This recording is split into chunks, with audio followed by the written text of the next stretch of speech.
Hey, darlings.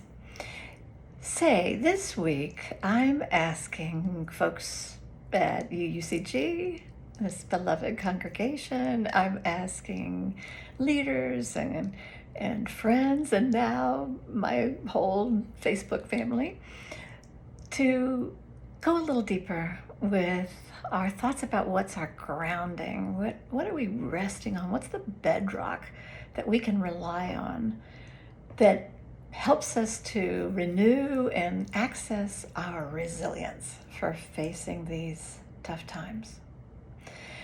And there's several ways that I've been suggesting that we go about this, and they keep evolving, they keep emerging, as my beloved teacher Adrienne Marie Brown would say. So I hope they'll emerge for you as well. And here's basically the practice. I'm inviting us to think about, where do we turn in our hearts, our minds, maybe our bodies? They're all centers of intelligence, right? Our minds, our hearts, and our bodies.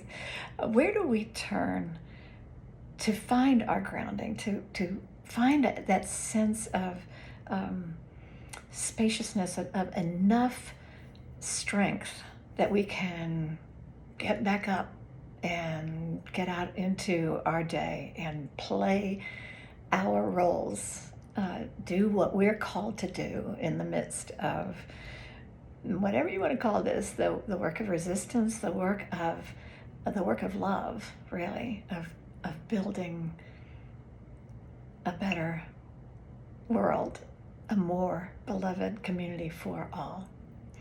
Where do you go? What are the sources of resilience for you? And then when you have touched on the names, the memories, the practices that are yours, they might be, I turn to quiet meditation. I do some drawing by myself. I turn to music. I return to my family, or to my chosen family, my friends who are my family. I get out into nature. Whenever you find whatever those things are, and they are myriad, right? They are as many as multiple times how many of us are watching this video, because each of us has more than one usually. When you name that thing, then I suggest we ask ourselves, and why? Why is that a source of strength, of calm, of groundedness? Why is that a bedrock for us in our being? Because I think when we try to animate this reflection about our sources of resilience with this deeper questioning, going down another layer, I believe that we can get to statements of fundamental faith, and that are ours. We Unitarian Universalists are a non-creedal religion, so we have shared beliefs in the beauty and worthiness born into every human being and every creature. And then what we do with that is, within our agency, we have the belief that we are all profoundly interconnected with all that is. So it matters what happens over there, and it matters what happens right here, because we impact each other. No matter how far apart we are, we're all part of this one web. And we believe that we all have agency to make changes.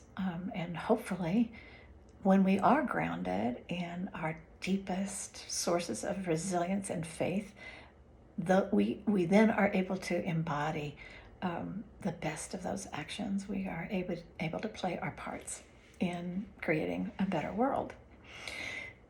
All of this is to say that I think being able to articulate what are those foundational elements of our belief system, our faith about being alive here in the world, and this applies to everybody, whether we're atheists or Buddhist or Muslim or Unitarian Universalists or Christian, or any of the religions or spiritual paths, pagan, nature-centered, earth-based, scientifically oriented. I believe we can all name these fundamental beliefs, and that actually then when we turn our attention to them, whatever we pay our attention to, it grows, right? So it becomes stronger and even a richer mine or thread of gold to provide us with resilience and strength in times like these.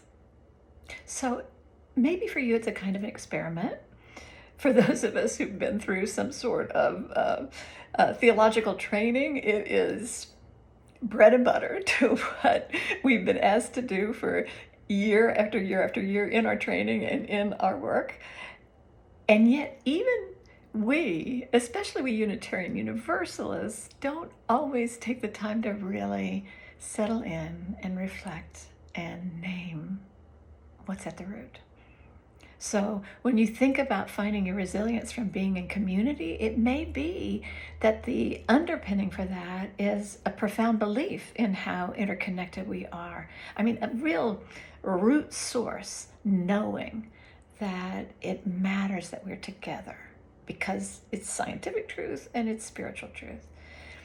If your source comes from being alone and doing some sort of practice, whether it's, again, it's music or drawing or journaling or reading or resting or meditating, anything, you name it, maybe that is a return to that sense of, there is an inner wisdom.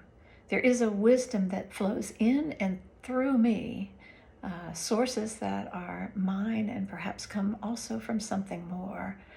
And I can trust those. I can trust those.